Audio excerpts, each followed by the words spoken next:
Today on the show, Radical Ones, let's get lost with the Robinson family with 1998's Lost in Space. Robot is online, reviewing primary directives. It's time to get radical. Hello there. It's showtime. What is this, trick-or-treat? Did I do that? Good morning, Charlie. Sailor Moon, the champion of justice. Daddy would have gotten us Uzis. The power is yours. Get down, honey, get down. And look, I won't go far, okay? If the apocalypse comes, Hold your fire. I'm a human. Grace Jones. Thunder, thunder, thunder, thundercats. Power of 3 will set us free. Power of 3 will set us free. Power of 3 will set us free. But I ain't one to gossip, so if anyone asks you, you ain't heard it from me. No, you have? No more room in hell. The dead will walk here. Live from North Lane.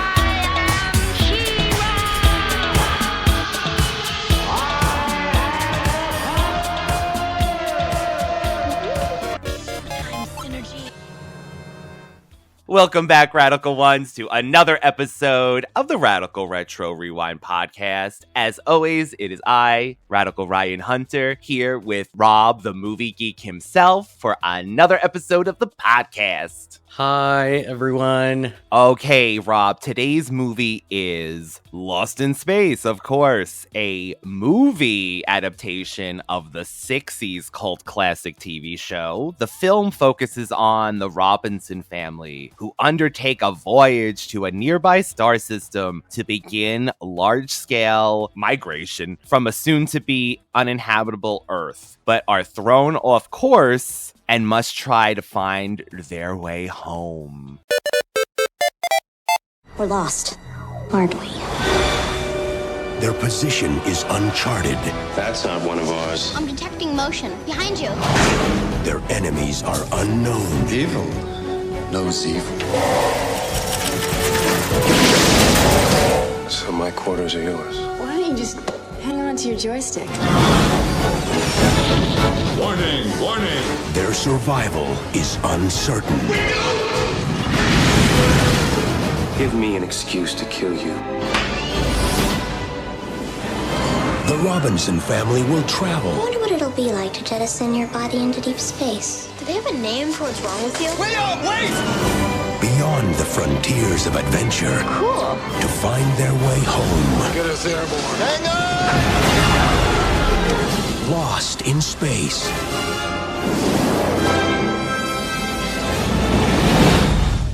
Off camera, I found out that this movie was Rob's first DVD, and I think I just need to start with that, and I loved it, and I want to know your history with this movie. So when I bought this movie, it was my first DVD player, and I didn't buy it immediately when the DVDs were made, right? I think DVDs were made like in 96, 95, something like that, and I didn't buy it right away. So when this one came out, this was an opportunity for me to finally buy a DVD player. It was very, very cheap and generic and basic. There was not many features to it. I think it was a Toshiba, and But gigantic, right? It was huge. actually it wasn't. It was very slim, but not as small as what you would see today. But it actually wasn't a gigantic like stereo audio box or anything. It was actually decent. Oh, that's great. I bought that because I probably had seen the movie not too long before, and Target was really big on their DVD section, and I told myself every Tuesday when new releases come out, I'm going there and I'm going to buy everything. And so my first movies were Lost in Space, Austin Powers, and yep. Twister. And Twister, by the way, was actually one of the very first DVDs ever made. I did not know that. Yeah. I believe on this list was also The Mask. But for me, I couldn't wait. Like, when The Mask came out, I bought the VHS, and I was like, I don't have a DVD player, I don't care. So I bought the VHS. But yeah, those were my three titles, and Lost in Space was just one of those movies that I was old enough to see. And, you know, at the time it had semi-good effects.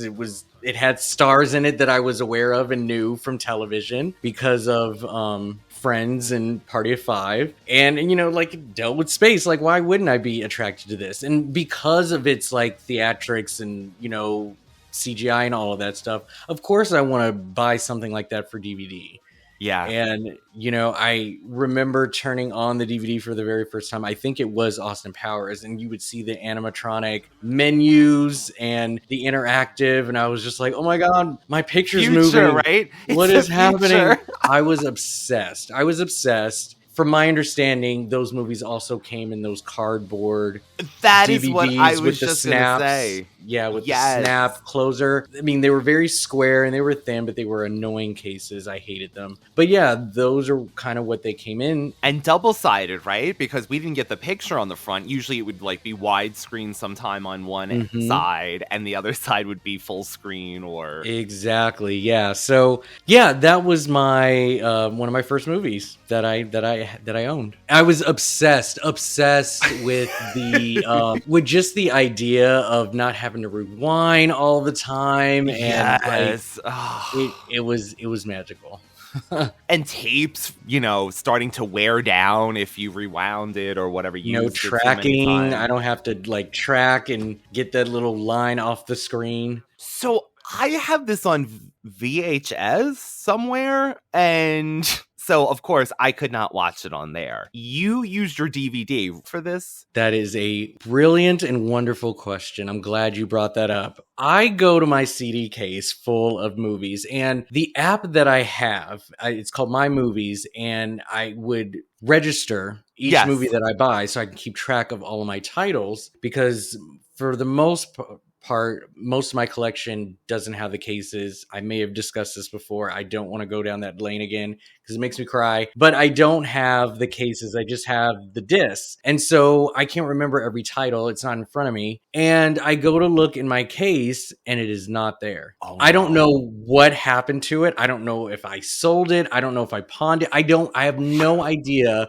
of all what the happened. Movies too. I know, right? Out of all the movies. And I swear I owned it. So I don't know what happened to it. So I don't own Lost in Space anymore. And I had to go on streaming to watch. So I actually ended up watching it on Sling with apps. Okay. Because I was dying to ask what the graphics would look like on the DVD on your modern television too, because I cannot imagine it. You know what? I'll give it. The beginning of this movie, I feel like the CGI in space might hold up a little better.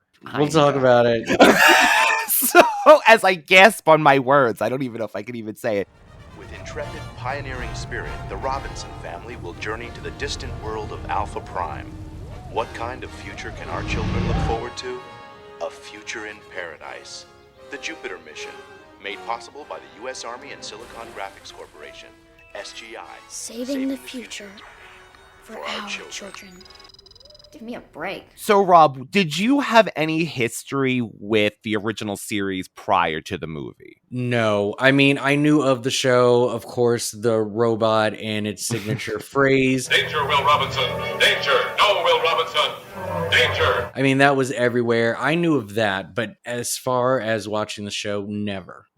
I mean, I don't even know what access I would have to it, to be honest, at my age. You know what? I watched it on Sci-Fi Channel of all places. Okay. It was like rerun. That's where I started watching it before the movie came out. So I was extra excited over this modern take because I was watching these reruns going, oh my God, I love this robot in this show so much that when they said a movie, I was closest obsessed. I got was Gremlins when he went to that convention and the robot was in the background. That's all I've got. John, get the hell out of there. Monsters, get the hell out of there. Which, by the way, Rob, it has to do with the original robot, but I had recently saw a video where that robot went through hell in a handbasket. It was sold, restored, stripped, restored, put here, put there, became robots and other things. Like that history alone, Radical Ones, if you want a weird history of an item, of a memorabilia, the robot, strange journey. Going on that, the original, of course, 3 seasons, very very campy, 60s, bright, happy. And then we get the movie where, totally get it, it's the dark, gritty side of space. This was definitely the 90s. And Rob, I feel like we were in the time of movie adaptations. I wrote this down. Brady Bunch, Addams Family, The Flintstones, Wild West, Beverly Hillbillies, all of that, and Avengers. We still never got a Jetsons movie. Never. Crazy, right? Out of all of that, Jetsons still couldn't be made, but we got Lost in Space, but no Jetsons. No happy family Jetsons at all. So, sure. There we go. We get Lost in Space, 1998. A matter of fact, it started filming April 3rd of 1997. So this episode is dropping 2 days before April 3rd. So happy future anniversary to this Lost happy in anniversary. Space. Let's talk the cast really quickly. You mentioned that there was a lot of well-known people. Yes. For me, well-known. I don't know how many people pay attention to pop culture that well, but I pretty much knew the entire cast on that poster. I mean, they're all familiar to me, and I've seen them in previous stuff prior to this movie. But yeah, I think it's a great cast of well-known folks that needed their big break. This is a time capsule, honestly, because if you looked at on paper and you see Heather Graham, Mimi Rogers, William Hurt, Lacey, I'm going to say her name wrong. Chabert, Matt LeBlanc, and Gary Oldman. Like, you see these names and you're like, wow, this was definitely a part of 90s history. And even you're taking people like Heather Graham and Matt LeBlanc, and I feel like you want to see them funny usually. Yes. They're playing these very serious. Matter of fact, we're going to get into it, but I feel like Matt might have been miscast a little in this role because he takes it to, I'm not going to be funny in a way, I think, but it's so funny to see these names and then go back and watch this movie. So let's talk about Matt really quickly. Okay. All right. Major Don West. You're coming with us. Out of the question. I am a doctor, not a space explorer. No. What you are is a murderous saboteur. And I am not leaving you on this ship so you can do more harm than you've already caused. Give me an excuse to kill you. So Matt did only one other movie before this. This was his second big film. And before, his very first movie was Ed. Oh my God. Okay. Ooh. Yes, I know, right? So he did Ed. And then he does this. Now, okay, so he's during Friends, by the way. Yeah, during Friends, yes. I mean, why not? He had to, right? Courtney had already gotten her break. Jennifer was already making movies. True. It was time. It was time. I think almost everybody had a movie by now, except for him. It was his turn. So he's making it work. He's going back and forth. As a matter of fact, it said from the U.S. to England to film this. Yeah. So I thought Matt looked really good in this. Oh, he definitely fits a rebel pilot. I don't follow the rules. I know what's best, but I have a big heart. I think he fit all of that. I don't know if there was a pilot in the series, or was it just the family? Yeah, actually, they recast it name for name, character for character. His original counterpart, which I love this, they gave cameos to the majority of the original cast, was that older gentleman in the beginning who introduces him as fun. Don. Okay. So that's, the pilot in the original. Do you know Professor Robinson? By reputation only. Your father's battle strategies were required reading at the academy. What can you tell me about the Jupiter mission, Major? Figured the mom was also the grandma. She was the principal, the woman on the... Oh, she wasn't the grandma. I clearly was not listening. So that was a principal? That was a principal, and she's the I original thought that was mother. the grandmother. I was not listening. We have the daughters as reporters in the scene. There's a blonde reporter, older lady, and there's a brunette. She's the other daughter, Penny. One more question, Professor. Now that the mission's been pushed up, how do your children feel about leaving the Earth behind? We couldn't be more excited. The robot's the original voice. Love that. Love that. That I could tell for sure. So, I mean, you'll have to tell me why he was miscast. But for me, I felt that the character that was written, I think Matt played him well. And I think the times where he needed to be sort of tough or show that he was the bronze of the group stood out. It was the way that he was combating and all of this stuff. So I felt all of that. And as far as the comic relief, he obviously was the funnier person. I like if I laughed out loud. Yeah, if you had to pick somebody. Yeah, so I mean, not to say that, but you will have to tell me. I think anybody could play this role. Like, there's Oh, nothing yeah. specific about him, so why not cast somebody who's pretty popular? I mean, honestly, believe me, I don't mind only because, oh my God, 1998, I thought he was the cat's meow in this movie because, I'm famously, I don't know if the radical ones know this, I was not a Friends person. So my Matt was seeing him in this. And then, of course, in Charlie's Angels and stuff. So, like, Penny's whole scene later, like that whole winking scene, I was taken. As part of her enslavement, the brave young space captive, Penny Robinson, is forced to utilize her dazzling technical expertise. Identify yourself, soldier. West, Major. United Global Space Force requesting permission to see the prisoner. Proceed, Major West. Oh, that was so great. Even though, like, he kind of knew better, but at the same time, like, I'll just give her a little tease. Give us the other tease. thing too. It's like, even though he was just kind of this recluse, like, he knew how to be friendly. He was friendly with Blarb, and he was friendly with Will. Like, he kind of understood. I mean, he had a really big like moral aspect to like friendship and stuff. Like, he went to go save his friend. Like, he's very kind-hearted, right? So he knew what he was doing. She obviously set him up. He was a yes man and complete, played the part, go proceed, and then he gave her a wink. Like, sure. It's not a big thing to me, but I noticed this time around rewatching, I think he's miscast only because I think that he was trying too hard not to add that comedy even to the comedy parts. Sure. Like, he could have been a little looser with it. But you know what? I love it because, again, this is a time capsule in time. And I have seen this movie so many times that they're all ingrained with one another. But I'll tell you what, if anybody, what do you think about William Hurt as John Robinson? Because honestly, I summed up this character this time around as, what does he say? I wrote it down. I love you, wife. That is him. I love you, wife.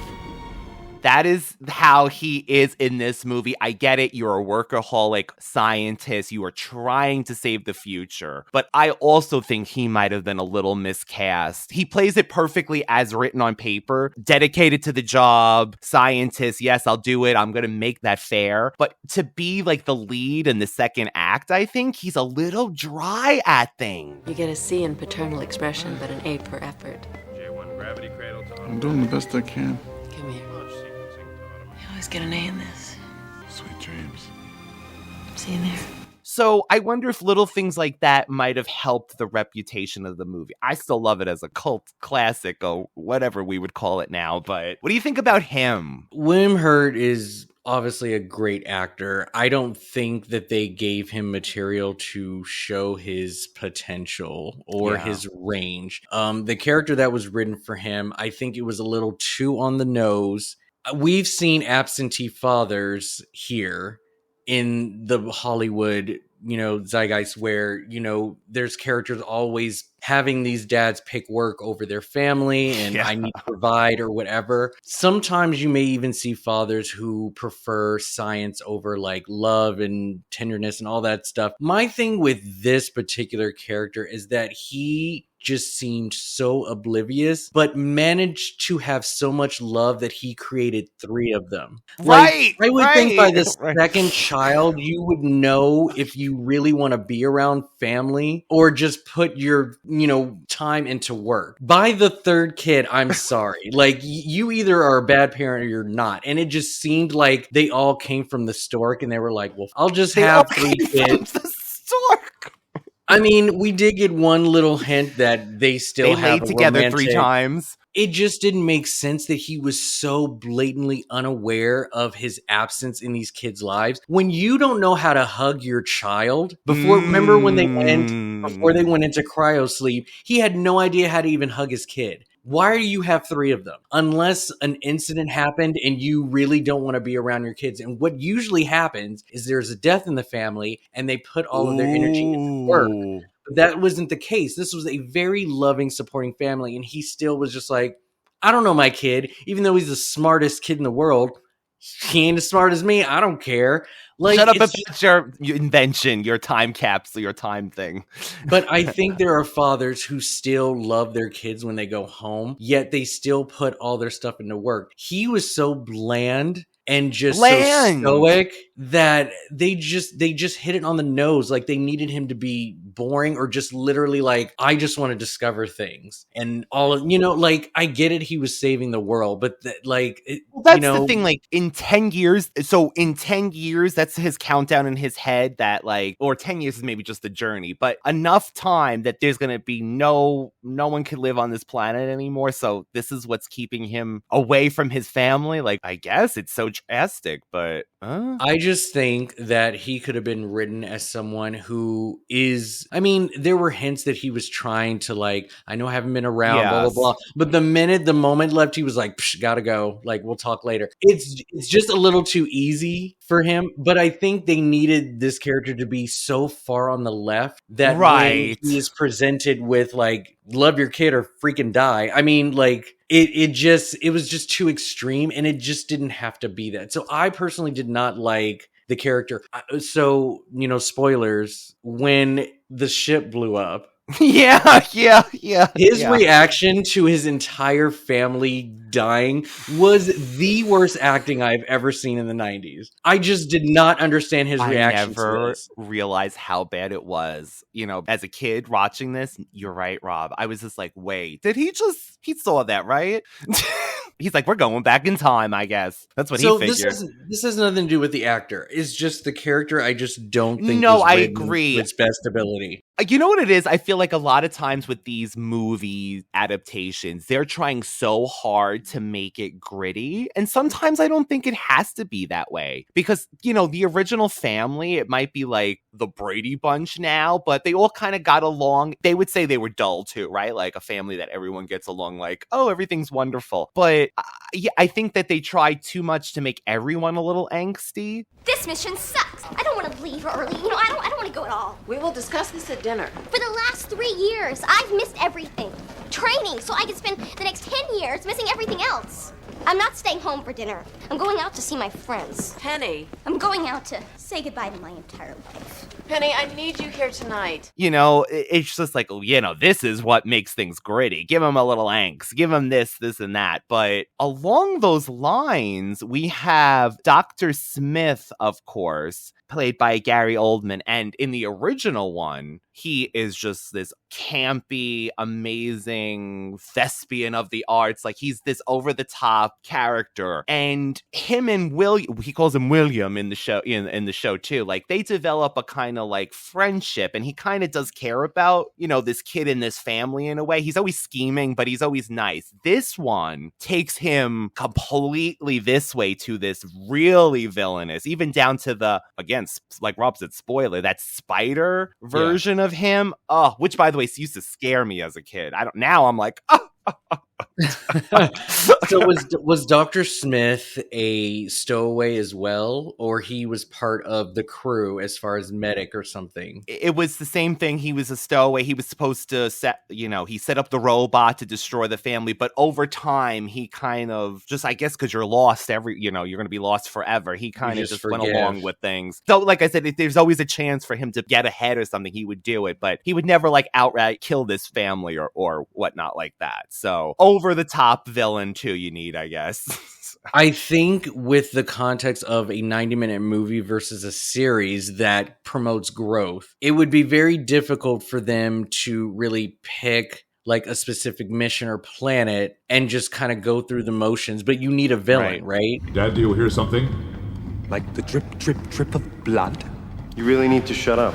I think it made sense to make Dr. Smith a villain. I was trying really hard to listen to his reasoning for wanting to disrupt this mission. I think he just would rather have, it was like the Thanos syndrome, right? Like I think he just wanted half the population to like die so we can like regroup instead of just moving. It seemed that his group that he was working for had different plans instead of like going to another planet to live. Right. Like they called him. Did they say something about he was a terrorist? Is that what they called him or something like that? Not division, but addition. I can't remember what the organization was, but it was some kind of group that just didn't want this mission to go ahead. But they betrayed him. They double-crossed him. Yes. And it was just easy as hell for them to do that, which for me, I think that he had the most growth in the whole movie because he was self-loathing himself and then decided to sort of like terminate that side of hatred for himself. He mentioned at the end there was a lot of self-loathing, and so I was always angry all the time, and so the worst part of me is me, and like I'm just gonna get rid of that and then just become this like godlike thing. Never fear, Smith is here. 2 decades of agony taught me the error of my ways. But you, Doctor, your crude ambition fills me with self-loathing, you see. I have looked within me, and what I see is you! I never liked me anyway.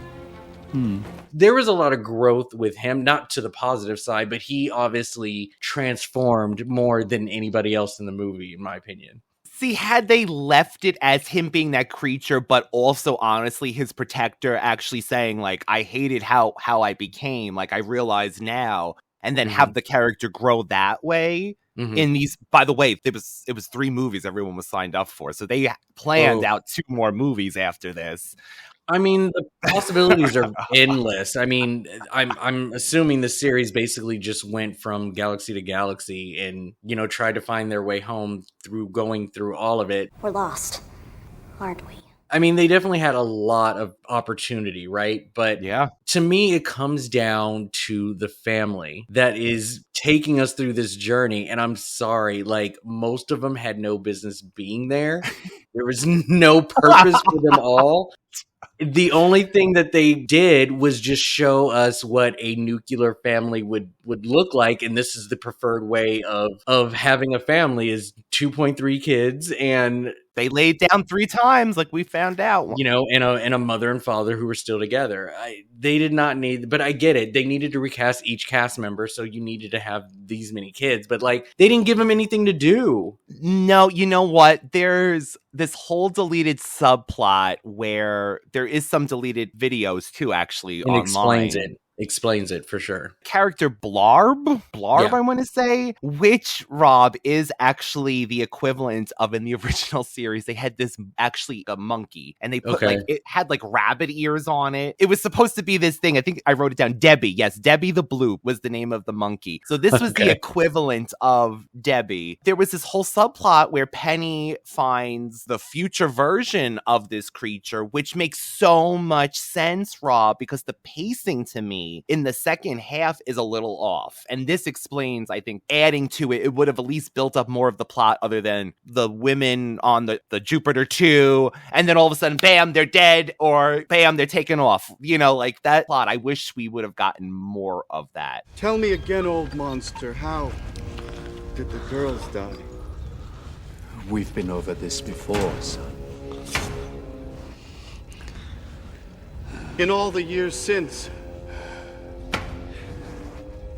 the spiders have never resurfaced. Why? Let's forget the past. Yeah, it was good to know that there was a deleted scene because they disappear for a very long time. And after a while, like I was like, why? What are they doing? And I understand there's no reason for them to come out, like you want to protect the women. But like, again, they have value on the ship and what they do if they were given something to do. But unfortunately, Lacey was just representing what every teenage girl feels, and there was nothing else. But you know what? Honestly, this is traumatizing. Tell anybody, especially a teen, that you are losing 10 years of your life. And a matter of fact, you're going in the future where you don't even know what is happening, where you are, what's going to be there. Like, well, this was his solution from being an absentee father. It's like, look at me. I'm spending time with my family now. Isn't this what you wanted? We're going to leave for 10 years. sleep and will be sleeping the whole entire time, but 10 years together. But her big thing, which I guess really foreshadowed YouTube, is Penny's little diary. At the time as a kid, I was so taken with that little invention that she had. And I was like, oh, she's so cool. Now you watch the movie again and you go, oh my God, Lacey's little voice. Oh my. No. It just takes you out. You can't sit with us. This is a connection for Rob because he loves horror movies, of course, and Batman Forever. So the director of this movie directed A Nightmare 5. And Yes, Predator I saw 2. That. Yep. And did you see the writer of Batman and Robin, Batman Forever, and the screenplay writer for Practical Magic and I Am Legend wrote this movie? So there's a lot there. Those are movies that I enjoy, all of them. Of course, you could say some people say Batman and Robin and Batman Forever, but I enjoy those movies. So it had the potential to be a hit, I feel like. Oh, for sure. And it made its money back and a little bit more, for sure, but I think critics just kind of dropped it. So that brings us to, did you like this movie? I do, but is it only because of nostalgia, Rob? But even nostalgic wise, you like this movie. When was the last time you ever thought or watched this?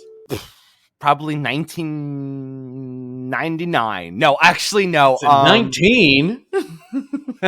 Shoot, maybe not past 2002, probably. But I watched it so many times that first year on VHS that I feel like I probably thought I knew a lot of it, but I see. So you do like the movie. If I looked at this on paper and I didn't have, the memories of actually seeing this, where I saw it, the feeling, the commercials, all of that, I don't think it holds up. But I did get something out of it. Like, I was like, okay, yes, I think it's nostalgia. That's it. It's clogging everything. What about you, Rob? So for me, I honestly did not like it this time around.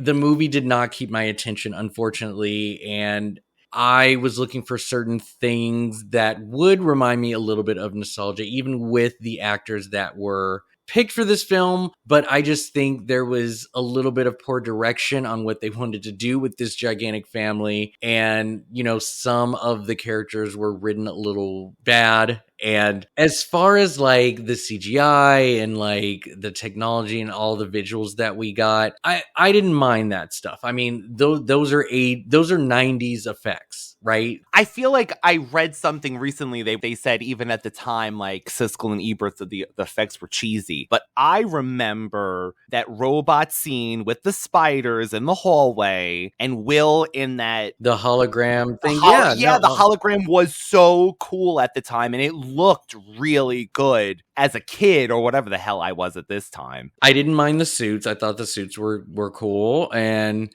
the suits. Yeah, I liked the suits they were in, and yes, the design of the Smith spider wasn't bad, and like, I got it. It did remind me a lot of tech from like Jason X, which doesn't really say much about Jason X, but it reminded me just what was displayed on their computer screens, just the gelatin visuals that you would see on computer screens from way back in the day. I just thought that was all so funny. What about that when they're on the planet though, and there's those bubbles and it's growing bigger? It's just so it's a little blobby, right? Oh shit. A boy of your intelligence should never swear.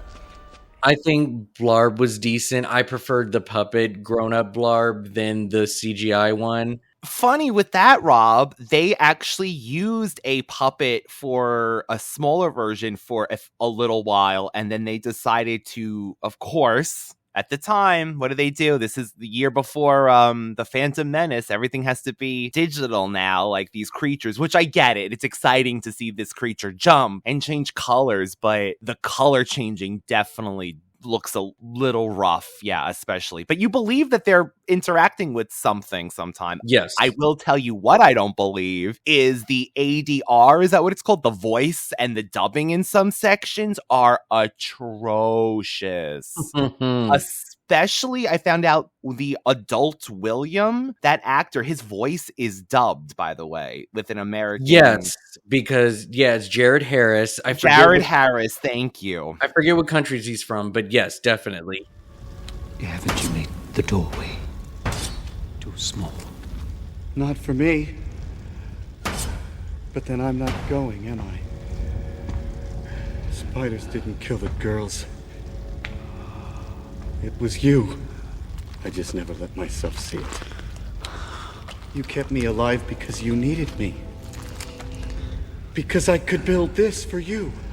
The original Will from the series, Rob, wanted to play adult Will. He was the right age at the time. A matter of fact, him and the original Dr. Smith were the ones that were most excited about them doing a movie version of the series, but both ended up not being because they both wanted to play the original characters. He said, I will not play anyone but Dr. Smith, my character. And it's perfect for the actor and the character because he would be like that. But I totally get why they wouldn't use the original kid. They said it would be a little confusing for people. But if you're going to dub this actor's voice over to anyway, like, there's something that was disjointed, I think, with that. But there are a few great things in the movie, I think, Rob. Honestly, as much as there is differences, I do think the cameos of the majority of the cast, even down to the robot, which I love the original robot's design. Matter of fact, I had like an alarm as in the 90s, a little alarm that would go off and it would go, danger, danger, Will Robinson, whatever. I love that we get that cool 90s robot, but then even then, the future one that Will rebuilds looks like the original robot. Oh! Will, no! Stop! Robot, do you remember me? Do you remember what I taught you about friendship? I need you to help us now, Robot, because we're friends. Logic error. Friendship does not compute. Just forget logic. Act with your heart. Robot has no heart. Robot is powered by a fusion pulse generator. Every living thing has a heart. My programming has been modified to remove all emotion. Any attempts to override command protocols may result in fusing my neural net. Please, Robot, if you don't let us go, we're all gonna die. So I'm asking you now, will you help us? Will you be my friend? The way that the ship breaks away at the beginning, it's the original Jupiter 2 look, and then it comes into this 90s one. So I gotta say, there are loving homages, which I think a lot of remakes don't do. Oh, by the way, did you see, I call him Morgan now from Walking Dead, in the beginning. Is that him? Is that Morgan? I looked at it's him, and he is putting on, what a voice is that man putting on in this movie. Like, I was like, wow, Morgan. This is Ranger 1. Engines will not respond. Don, I'm falling towards the hypergate, man. Braking thrusters won't fire. No, I didn't realize that was him. That's funny. I love that. That villain, tell me that was not 90s Captain Planet tech villain in the beginning with that mohawk and the tattoos on the face. I was just like, whatever. But yeah, very First Contact. There's a question for this whole time, Rob, that I've had for years. So they're about to leave, right? They have this going away / they're packing up their boxes. Did they clean that house up from the party, or did they leave before they went off into space? That is my question. I'm sure they cleaned up. Because would you, like, your last night on Earth and you're about to blast off in a few hours? I'm like, they're leaving this house in a state of mess, I think. They think they're going to open a museum for them. They saved Earth. You teach your kids good manners. That's what you do. You teach them good manners and you clean up after yourself. I want to know, does Matt have good game? That's one cold fish I'd love to thaw. I'm not gonna make it over for dinner tonight, Dad. You know what? I would have been so desperate. I would have said yes, because he was charming. He was charming. That was right.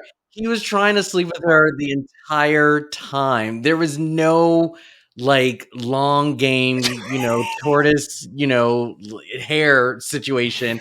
Like, he was just so fast with it. Like, we're both considering age. None of us are married. Like, we should be doing it. You- And then you he know asked what? for a kiss immediately. Is just like, Now that I think about it, he now that I think expected this about it, smart woman to just just be smitten. I mean, eventually he grew she on her. was, and that's the right? other She thing.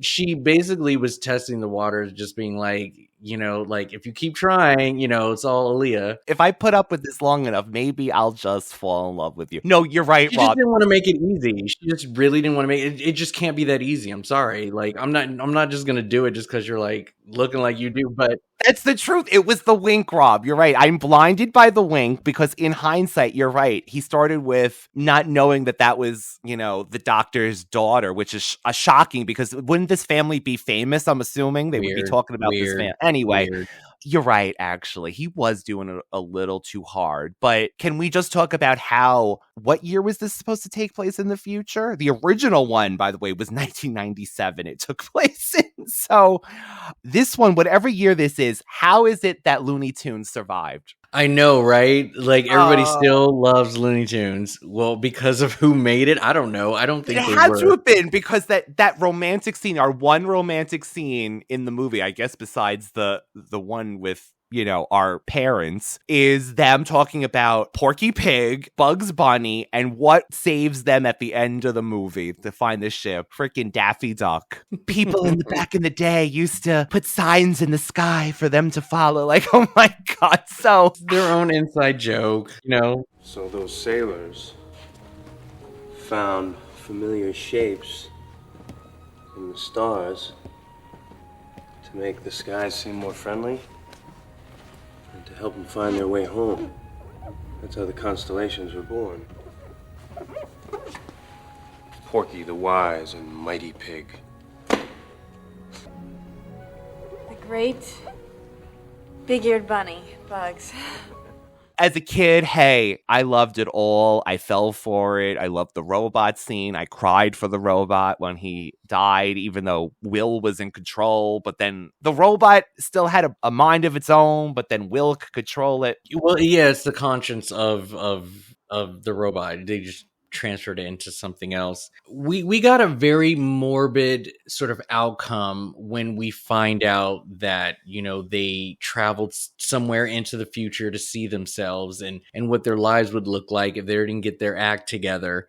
And it was mostly centered on the attention and love that, you know, Will was giving his son, and that young Will was just so disjointed from his family, the loss of his, you know, women in his life, and this dad who doesn't give a crap about him. He literally falls into the hands of Dr. Smith, being like, oh, he's my boy now. Like that. And he looks at him with such admiration when they were together. You know, he's like, do you think I did all this alone? And he's like, I was the father he never had. And I'm like, is really his absence really this like devastating to where it just like, that was some very heavy stuff to have to like deal with. Was it a lot of Dr. Smith, I guess, basically, what's that? Is it Stockholm Syndrome? Was he like all these years going, they left you, my boy? I'm sure it just comes down to, you know, like, nobody's here for you, I am. It's very cultish. He was definitely manipulated, so it made sense that they formed a bond, which was easily broken. It didn't take but 2 seconds for him to be like, you're using me. I built this whole thing for you. And I'm like, you're supposed to be the smart one, Will. Come on. What is happening? He just wanted a daddy so bad. I appreciated the villain because Gary Oldman obviously played sort of this butt of the joke. I'm going to get thrown around. Nobody respects me. And then he gets this God complex, but he still levels up to his villainy. And the stakes are kind of high with him behind the helm, you know, just doing what he does. And even though he had all the things stacked up against him, he still find a way to be the villain. And I can appreciate that. You do love a good villain, right? At least you get a villain at the end of the movie.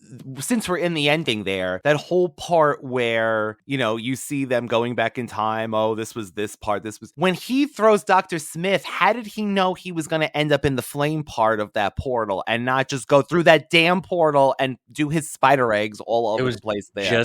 It was just the way that he was angled. I mean, It is what it is. Maybe, I don't know. And then you mentioned it earlier, the reaction to the explosion, but what about even when he gets there and they're literally gonna explode in a second? In the original version, it was Maureen Robinson said something and they explode, and 1 second later she says the same thing, and then all of a sudden we get 10 minutes of Will seeing, his mother and his sisters and all that. I'm like, get the hell off this damn planet. Oh, Dad! Eat it. Dad, it worked! It worked! Come with us! I can't! Only enough power for one person, one trip, remember? Will? It's good to see you again, Mom. It's good to see you all. Take care of him, Will.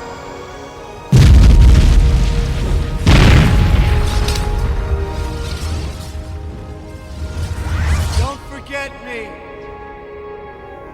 He sacrificed everything for his family.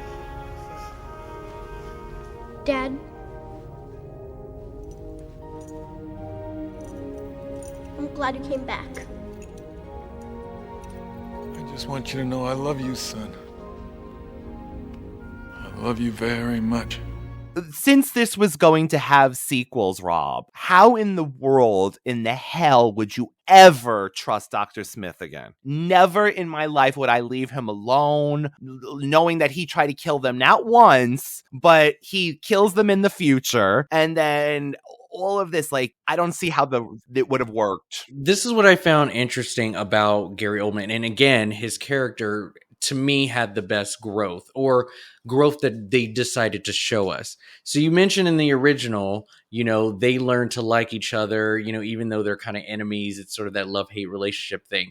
There was a scene in this movie that I actually really appreciated. And again, it made him so complex, even because, again, like I said, he was just sort of like a dorky villain who didn't really have much power. And then he eventually got into it in his own way. But if he was, he even called himself evil. He's evil, recognizes evil. But right when him and young Will went through the bubble and he sees Lacey Chabert's like video diary, and he prevents young Will from seeing those gravestones. And I think that right there is like, no matter how evil you are, you do not subject a child to that. And, at the end of the day, he didn't want the boy to die when the bubble was absorbing and expanding. Like, there is a good side to him. He just wanted his own. He just wanted his power, and that's where his evil came from. But he's not cold. He's not like that heartless. And the fact that he protected him from seeing that shows that it's not just pure evil.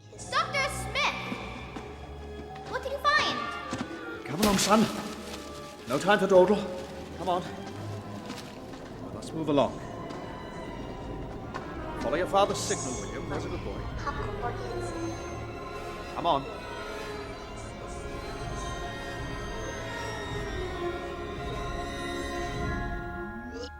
So I think eventually you would see a Dr. Smith become someone that can be trusted. Okay, so this is so funny. I love that you brought up. Those were the 2 points, and even the part when he goes, "Run, young William," with the whole thing. I used to look at those two as, oh my God, he really does care for them. And then this time, for whatever reason it was, something clicked in my head and went, oh my God, no, he needed William first off. So he needed him for the time machine to begin with, because this whole plan would have played out. And maybe he didn't want him to see the graves because he was going to play out the same exact way and he was going to kill them, just like he ends up killing them in this time period too. So I had that chilling thought this time, but I prefer it as that's like you're saying. So I hope, because Robert says, according to the writer, the never produced sequel would have featured the arrival of the Jupiter 2 at the Alpha Prime area that they were supposed to be making it to. So that was going to be in the second one, and they were going to find out that it was already colonized by the global sedation, which is Sedation was the name. name. Okay, I couldn't Place. think of Yes, it. we were Okay. looking for earlier. So that's how that one was going to end. And I guess we would have gotten the third one. That never happened. Of course, we never got the sequel. Rob said it did do well for a little while. It actually was called the iceberg that sunk the Titanic's reign for a little while. Isn't that crazy of all the things? Yeah. It was the top spot for the previous 15 weeks at the time, the Titanic. And then this one took number one finally. So it was the iceberg. Maybe it was an iceberg in more ways than one, though. It's, some of the films that you mentioned earlier about, this being this era of adaptations, it's a very difficult thing, especially to take a TV show to movies and then just have it play out. Some work, some don't, but for the majority, I mean, think about like George of the Jungle got like sequels. They got sequels, but like, were they theatrical? No. Did it have the same people? No. Speed Racer didn't get one. I mean, they try and amp up the technology to make it so advanced and so modern, and yet you lose sort of like the essence of what the show did for some people. And I think also, I don't know. There's just something about longevity. Maybe they're probably thinking long game, but for some reason it's just not translating to make me want to see it. Like I said, there was no reason for Penny. I just like, if you don't give her something to do, why is she cast? Why does she have airtime? Tie-in at the time, right? It just didn't give me a reason to continue to root for these guys, especially with this dad being so boring. Like, I don't need him to be the head of the family, and he's not funny. There's no dad jokes. He's just this boring person. He's just dry. And, like, he's definitely smart and has experience, but like young Will could pretty much take you smart wise in a couple of years. What is your, like, I just didn't understand the purpose of the dad or the mom. There was not enough family interaction for me to care to see what happens to them. Now, when we get to my recommendations, like, I'll give you some stuff, but like, if you even look at today's Star Trek that has come out, right? And a lot of people have their mixed feelings about that whole series, but I appreciate it because especially that first movie too was really good. The first one is fantastic. That crew is a family. That is the dynamic that should have been in Lost in Space, and we didn't get that. Yes, Rob. Yes, a family that actually likes each other. Yeah. I mean, yes, at the end of the day, yes, they all hug and love, and they're so thrilled to be alive, but that's the last end of the movie. It seems like this unconditional love based on blood, and I'm not saying they hate each other, but the dynamic just didn't match. Like, of course, the dad doesn't want any of his kids to die, but did he actually have any scenes with them? Like, I don't even think there was a family dinner within this whole movie. It just did not make sense. Yeah. So the one thing I thought was a really cute sibling moment was when Will walks past Penny and goes, "Breathe, breathe, Penny, breathe." Like, that's whole a cute entire scene is everything, and just even you're right. That whole scene, that's the movie. Because even when LeBlanc goes to talk to Oldman, he was like, "Put this on," and he's like, "Give me a reason, I will shoot you," and he gives him that look, like, "Give me," like, that whole thing was it for me. Like, I loved that. All of that interaction in that 5 minutes was gold.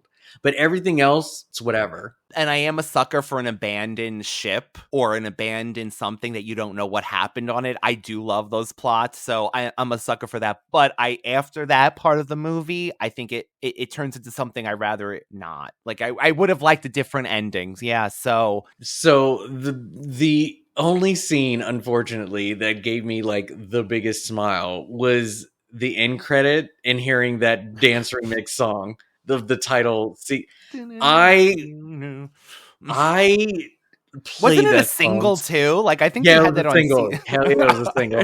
I mean, I bought the CD because whatever. But like, that song, I played that song so many times when I was younger, and I completely forgot about this song until it played at the end, and I was like, okay, this is the best part of the movie.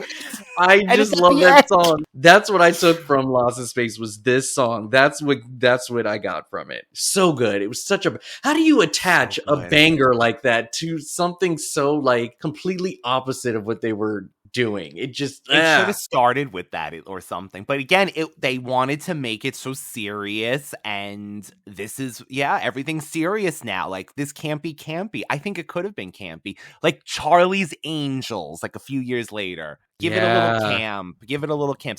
Speaking of music, that's great. I know. Really quickly, I haven't, and it's going on its third and last season now, but had you any interest or seen anything of the Netflix series of Lost in Now, Space? it was on my to-do list. I had it on queue. I Same. was actually prepared to give it a chance because of how movies and TV shows are made today. Like, there's a little bit more thought process in the story. So maybe we get a tighter family, whatever, but I still didn't turn it on. I have no idea. I've not watched one episode. A matter of fact, it's just coming out, I think. Perfect timing for news or whatever it is. But it has an ending, evidently. Because that's one of the other things that you don't want to start, especially a Netflix show that does not have an ending. I'm still upset about Glow. Yeah. For anyone out there. There was also, Rob, a failed CWWB pilot that was made as well. Wow. That was like 2000s-esque. So there's something with this show. It keeps coming, but I guess because it lasts of now. its potential. It's sort of the answer. Well, not the answer, but it's just a substitute for Star Trek, right? Like, there's just so many different possibilities that this family could go through. You know, it's not like Gilligan's Island when they're just on the one island. Like, this family can go anywhere they want. You know, Swiss Family Robinson stuck on the island, but this family could go Land of the anywhere Lost they want. Stuck, yeah. I mean, that land was big. They could have, seen a lot of stuff, but the exploration of it all was exactly like Star Trek, and it just comes down to the crew. It comes down to the family. And I think as a series, this possibly could have worked because, like, they did Expense on there. They had the 100. Like, it's possible. It's not something that they couldn't get away with. But again, you would still be appealing to a younger audience. For me, I just think this show is too old to really adapt to anything. And that, in a way, I'm sorry to say, like, it reminds me a little bit of Dark Shadow's future. Like, it's just hard to adapt it. It's too old. And I don't think today people are going to be open to that stuff. Netflix is trying to again. I don't know. Yeah. They need to just make it a soap opera. I don't care for it to be a movie or anything. I want a soap opera. I want monsters and humans to literally be coexisting and just give me an authentic soap opera. I would love it to death if they did that. I really would. It's going to be a movie again. Oh, I don't understand why they can't just make it a soap. I just want that cheesy stuff I want the twist. I want the dumb storylines. I want all of it. Why can't they just make it a soap? It would be so good. Because everything has to be edgy and dark and cool and space. Now, radical ones. Rob mentioned he has some recommendations for us based on this film. Rob's recommendations. All right, so you guys know the drill. I'm going to give you some movies. Some will help sort of feed that thirst you've had if you enjoyed Lost in Space, but then I also have movies that might be a bit better than what you experienced with this. So if you did happen to like Lost in Space, I do recommend The Fifth Element. Gary Oldman, yeah, is in this one as well. It definitely gives the Space Odyssey thing, and there's a lot of wonder and great makeup and effects to complement how space in the future looks. So I would give that a try if you haven't seen it. I am also going to say, for the 90s nostalgic, this is also a very blue, gritty, sort of like drama-esque but kind of actiony Demolition Man. I saw that in the movie theaters.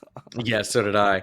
I really enjoyed Demolition Man, and cryo sleep, wake up in the future. All of the elements are present, and they have great stars in it from when it came out. So it's star-studded, and yeah. So Demolition Man, definitely watch that. That is Sylvester Stallone and Wesley Snipes. Then I will say, it's between one or two movies, but I'm going to say this: Journey to the Center of the Earth. Okay. And I think because of its exploration of a new land, a new planet, and just sort of making it out, not really being able to return home at the time. I feel that with Brendan Fraser under the helm with these two kids serves a little bit better on chemistry than I got from this family. So that is what I would recommend if you enjoyed Lost in Space. Now, if you did not like Lost in Space, these are movies that you should watch instead. First, Serenity. Serenity Ooh. is fantastic. And everything that you did not receive in this space odyssey of Lost in Space, you are guaranteed to get it in Serenity. It is brilliant. Brilliant. Based on a television it's so crazy. show. Yeah, that whole failed one, unfortunately. Yeah. Yeah, so definitely watch Serenity. I am also going to say you should hang with this Robinson family instead of Lost in Space Robinsons. Meet the Robinsons. Disney's Meet the Robinsons. They are a better Robinson family that you will ever see. Yeah. Okay. And I'm telling you right now, people still have no idea what this movie is. Watch Meet the Robinsons immediately. My last recommendation, I am going to say Soldier with Kurt Russell. Not many people know about this one, but it is a futuristic, I want to say post-apocalyptic, but it's got Kurt Russell sort of playing this soldier. I don't know if he's brainwashed. I don't think he was a robot. It's been a minute, but I love the effects. I love the cast. I love the story. I just think this movie gives more of that space element that Lost in Space unfortunately did not do. And it's a movie that many people may not know about. So Very I true. recommend that. Honorable mentions, as I said earlier, George of the Jungle, because of its adaptation from an older television show. The movie surpasses the show in flying colors. George of the Jungle is amazing. And flying bodies, torsos. Flying hair, flying shirts, flying all of it. I had that VHS tape too, and let me just say there was a certain parts. The last one that I want to mention honorably is Super Mario Brothers. The live action movie, I think, gave the same sort of tone that we got in Lost in Space, and it didn't translate well either, but again... I think that this movie deserves an honorable mention because they tried to adapt something from its colorful originality and made it a little bit grittier. So it might work either way. Watch Super Mario Brothers. So, Radical Ones, we are just beginning a huge month. This month is extremely long. We have 5 episodes, 2 Thundercats, and we have Rob coming back to do a movie that I have not seen since its original airing on TV called Camp Chumbawamba or something like that. I can't even say the name right. How are we going to do this, If we Rob? did our summer event and you didn't do Jason, this probably would have been on your list. Yes, it honestly, summer camp, the original first summer camp, totally. Camp Chocamanga.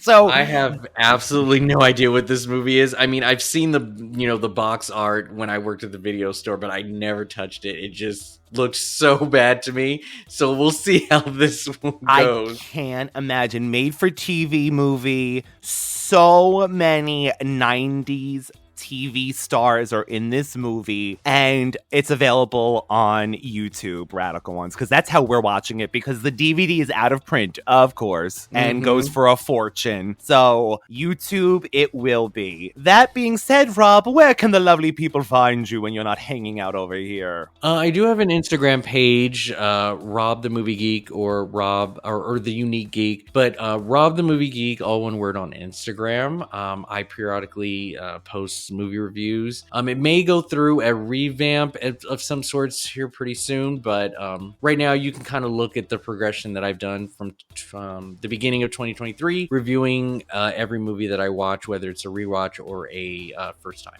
And the links will be in the description box below, as well as the Radical Retro Rewind podcast, one word, on Instagram, we're on YouTube, we're on TikTok, and we've been asking every episode too, if you have a free moment of time and you are on Apple and you're listening to us on there, if you want to click on our show page and leave us a review with a star, or stars, plural, please, hopefully, and a review, we would appreciate that so much to help grow the show. Rob, I'm so glad that we spoke about, we're doing a lot of 90s movies this month, by the way. We're doing Lost in Space, Leprechaun 2, and Camp Chunkamunga.